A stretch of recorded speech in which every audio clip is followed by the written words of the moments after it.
Well, I hope this video finds you rejoicing in the Lord today, although I recognize that there are many, many challenges that we are facing around our world. I want to encourage you to just bathe in prayer all of the societal tension that we're seeing in many cities across the United States, even in different places in the world. A bit of that right here in Lafayette. And I don't know that any of us have any absolute answers. We're trying to listen, we're trying to learn. But I hope we're also just crying out to God for grace and strength and safety and wisdom, and that He would use this time in our lives as individuals and as a church family to learn all of the important lessons that we need to learn. I also want to encourage you to continue to pray for COVID-19. It was disheartening to hear the news that one of the nursing homes here in town had an employee that had tested positive, and now a number of the residents have tested positive as well. So many have worked so hard, and obviously not that anybody did anything wrong in this situation, but I would encourage you to pray, especially for those in our community who are most vulnerable and those who are caring for them. Continue to pray for our healthcare workers, our government leaders, and there's plenty of reasons to rejoice, a lot going down in the statistics here in the state, but very, very serious situations, and I hope we're bathing them in prayer. I'm really looking forward to, along with the rest of our pastoral staff, studying the Word of God with you this Sunday.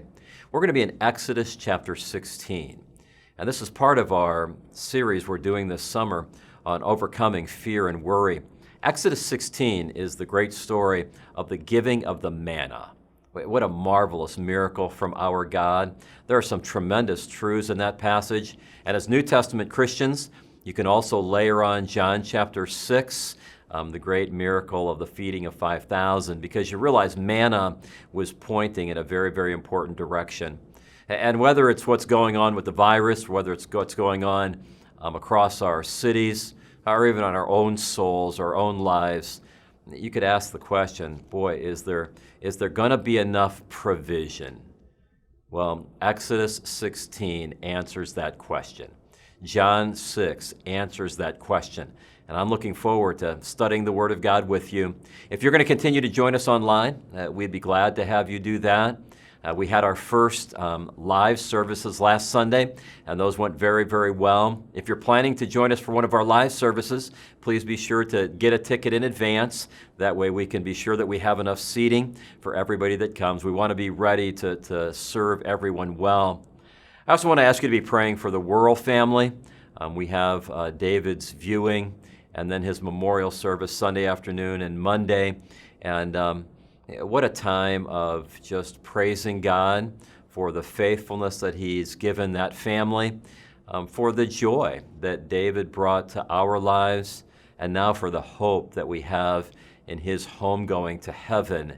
And so if you'll pray that we just sorrow with those who are sorrowing right now, thanking Jesus that He makes it possible for us to do that well. Hope you have a great rest of the week, and looking forward to ministering to you in one way, shape, or form on the Lord's Day. If there's any other way that we can serve you between now and then, please don't hesitate to email me or call the church office. Thank you very much.